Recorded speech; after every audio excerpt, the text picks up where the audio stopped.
आज हम आपको पटना के ऐसे 5 सबसे खास जगहों के बारे में बताएंगे जिसको आपको पटना आने के बाद अवश्य रूप से घूमना चाहिए, क्योंकि आप जब उन जगहों पर घूमने जाएंगे तो आपको बहुत सारी जानकारी भी मिलेगी, बहुत सारे नए चीज देखने को भी मिलेंगे और उसके बाद बहुत सारी चीजों को देख करके समझ करके आप अपना ज्ञान भी बढ़ा पाएंगे। इन 5 जगहों की अगर बात की जाए तो यहाँ पर आने के बाद आपको आनंद भी आएगा और खूब मजा भी आएगा। इस सूची में जो पहला नाम है वो मरीन ड्राइव है। मरीन ड्राइव का नाम जो है जेपी गंगा पथ रखा गया है और ये जो है गंगा के किनारे बसा हुआ है, गंगा के किनारे बना हुआ है। 4 लेन सड़क है गंगा के किनारे और उसके आसपास जो है भारी दुकानें लगती हैं, जहां पर आपको कई तरह की चीजें देखने को मिलती हैं। कई सारे एडवेंचर जो है आप वहां पर जाकर के कर सकते हैं और इस कारण से मरीन ड्राइव वो जगह है जिसको अगर आप पटना में आते हैं तो आपको देखने के लिए जरूर जाना चाहिए। अब इसके बारे में कुछ खास चीजें हम बता दें। इसकी लंबाई जो है ये 21 मीटर लंबा है और इस 21 मीटर लंबा फैला हुआ है गंगा के किनारे किनारे और बहुत ही सुंदर दृश्य जो है यहाँ पर देखने को आपको मिलेगा। उसके अलावा अगर इसकी बात की जाए तो ये मुंबई के मरीन ड्राइव के तर्ज पर बनाया गया है। 4 लेन सड़क है दोनों तरफ इसके। उसके बाद गंगा नदी के तट पर स्थित है ये। इसकी सबसे बड़ी खासियत यही है कि मुंबई का जो मरीन ड्राइव है वो समुद्र किनारे है, लेकिन ये पटना का मरीन ड्राइव जो है जेपी गंगा पथ जिसका नाम है ये गंगा नदी के तट पर है। उसके बाद इसमें क्या क्या फीचर्स आपको देखने के लिए मिलेंगे, घूमने पर क्या क्या एडवेंचर आप कर सकते हैं, तो हाई स्पीड बोटिंग का मजा आप मरीन ड्राइव के पास जाकर के ले सकते हैं। उसके अलावा मरीन ड्राइव पर जब आप जाएंगे तो बहुत सारे अलग अलग प्रकार के स्ट्रीट फूड आपको देखने को मिलेंगे जो बेहद सस्ते भी होते हैं, टेस्ट में बहुत अच्छे भी होते हैं। तो आप यहां पर जाएंगे तो घूम भी सकते हैं, खा भी सकते हैं और फिर हाई स्पीड बोटिंग का आनंद भी ले सकते हैं और उसके अलावा तमाम चीजों का मजा ले सकते हैं। उसके बाद यहां पे आप जाकर के क्रूज शिप पर बैठने का आनंद ले सकते हैं और इसकी टोटल लागत कॉस्ट जो है, जो मरीन ड्राइव बनने का जो खर्च हुआ था वो 3106 करोड़ था। तो मरीन ड्राइव पटना की वो खास जगह है जिसको अगर आप पटना आते हैं और घूमने के दृष्टिकोण से कोई जगह देखना चाहते हैं तो आपको मरीन ड्राइव जरूर आना चाहिए। उसके बाद इस सूची में जो अगला नाम है वो तख्त श्री हरमंदिर साहिब या पटना साहिब के नाम से प्रचलित जगह है। ये जो है सिखों के 10वें गुरु को समर्पित है, गुरु गोविंद सिंह को, और ये बेहद खास है। सिखों के लिए एक बहुत प्रसिद्ध दार्शनिक स्थल है, उनका धार्मिक स्थल भी है और इस कारण से यहाँ पर आए दिन जो है लोगों की संख्या बड़े तादाद में आती है, लोग इसको देखने आते हैं। सिखों के 10वें गुरु गोविंद सिंह जी का जन्म जो है पटना में हुआ था और पटना साहिब में हुआ था और उसी उपलक्ष्य में पटना साहिब में यह भव्य गुरुद्वारा बनाया गया है।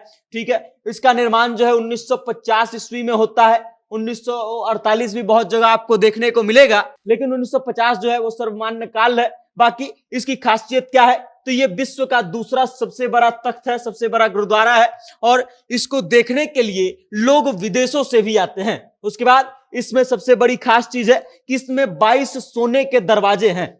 आप तख्त श्री हरमंदिर साहब को देखने जाएंगे पटना साहिब तो इसमें आपको 22 सोने के दरवाजे देखने को मिलेंगे और जब इसको बनाया गया था तो इसकी खर्च इसमें जो लगा था वो मात्र 20 लाख रुपया लगा था और ये एक स्थापत्य कला का भी बहुत बेहतरीन नमूना है। तो इस कारण से जब आप पटना आए और घूमने के दृष्टिकोण से आए तो तख्त श्री हरमंदिर साहिब को भी आपको देखने जरूर जाना चाहिए। बाकी इस सूची में जो अगला नाम है वो गोलघर का है। आप अगर पटना आते हैं और गोलघर को नहीं देखते हैं तो मान लीजिए कि आपका पटना का जो यात्रा है वो अधूरा है। वो क्यों? क्योंकि ये एक स्थापत्य कला का बहुत बेहतरीन नमूना है। इस गोलघर को देखने के लिए बहुत दूर दूर से लोग आते हैं और देखते हैं। इस गोलघर की निर्माण जो है वो 1786 में अंग्रेजों के कार्यकाल में हुआ था, अंग्रेजों के द्वारा बनाया गया था और इस कारण से अपनी बनावट के कारण ये बेहद फेमस है।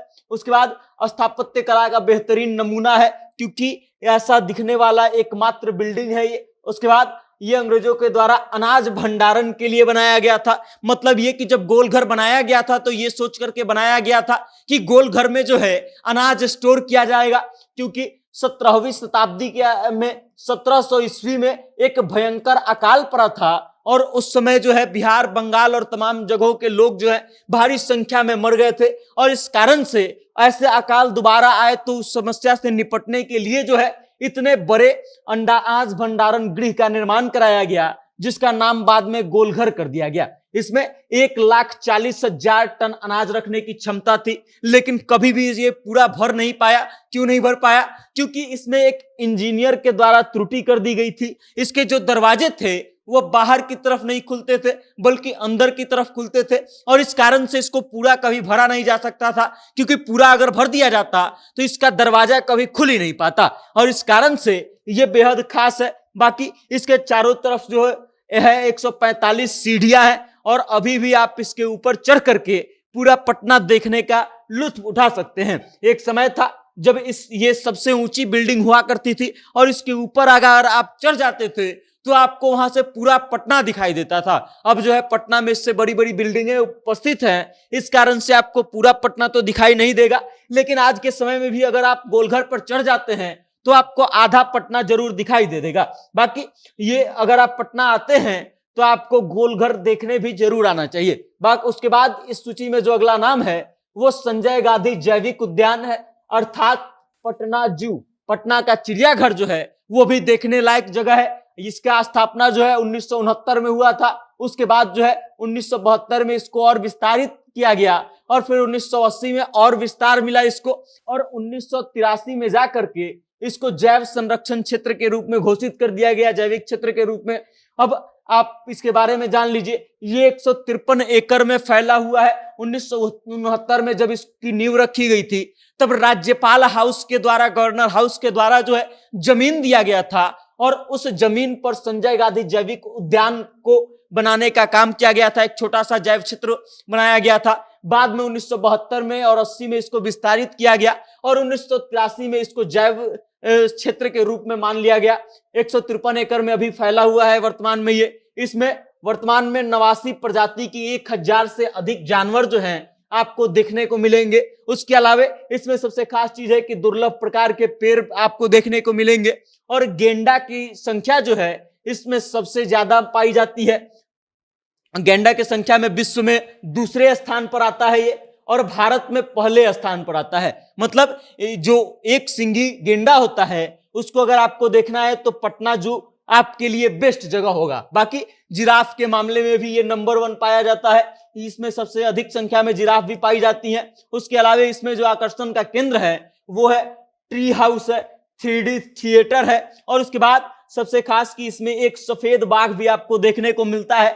तो आप संजय गांधी जैविक उद्यान जा सकते हैं, वहां से तमाम चीजों के बारे में जानकारी ले सकते हैं, और तमाम चीजों का लुत्फ उठा सकते हैं। यहाँ पे आप जाकर के बोटिंग भी कर सकते हैं, और तमाम चीजें जो है आपको देख करके आनंद भी आएगा। बाकी इस सूची में जो अगला नाम है वो है बिहार म्यूजियम का, यानी कि बिहार संग्रहालय का। इसका उद्घाटन जो है 2015 में हुआ था, और 13 एकड़ में ये फैला हुआ है। इसमें आप जाएंगे तो आपको क्या क्या खास चीजें देखने को मिलेंगी, तो इतिहास और पुरातत्व का विशेष जानकारी आपको इससे मिलेगा। उसके अलावा इन सब चीजों को, इतिहास और पुरातत्व को समझाने के लिए इसमें विशेष रूप से 3D इफेक्ट वाली वीडियो के माध्यम से समझाया जाता है, जानकारी दी जाती है। उसके अलावा ऐतिहासिक और नवीन शिल्प कला का भी बेहतरीन उदाहरण आपको इसमें देखने को मिलेगा। इतिहास की कई शिल्प कला भी देखने को मिलेगी, और नवीन यानी कि नए दौर की भी कई शिल्प कला जो है बिहार म्यूजियम में जाने के बाद आपको देखने को मिलेगी। उसके अलावा बिहार की कला और संस्कृति से जुड़ा हुआ पुस्तकालय आपको मिल जाएगा। वहां पर जाकर के आप बिहार की कला और संस्कृति के बारे में अच्छे से पढ़ सकते हैं, जानकारी एकत्रित कर सकते हैं, और उसके बाद संस्कृति और कलाकारी से जुड़े उपहार केंद्र आपको मिलेंगे, जहां से आप सामान भी खरीद सकते हैं। तो इस दृष्टिकोण से ये पटना के 5 सबसे बेस्ट जगह थे जिनको आपको अवश्य रूप से घूमना चाहिए, और अगर आप पटना आते हैं तो इन जगहों को अवश्य देखने जाना चाहिए। बाकी इन जगहों को लेकर के आप क्या सोचते हैं, और आपको क्या लगता है कि कौन कौन सी जगहें जो है छूट गई हैं, उन सभी का नाम आप कमेंट के माध्यम से हम तक जरूर भेजिएगा, और देखते रहिएगा जनता जंक्शन। बहुत बहुत धन्यवाद।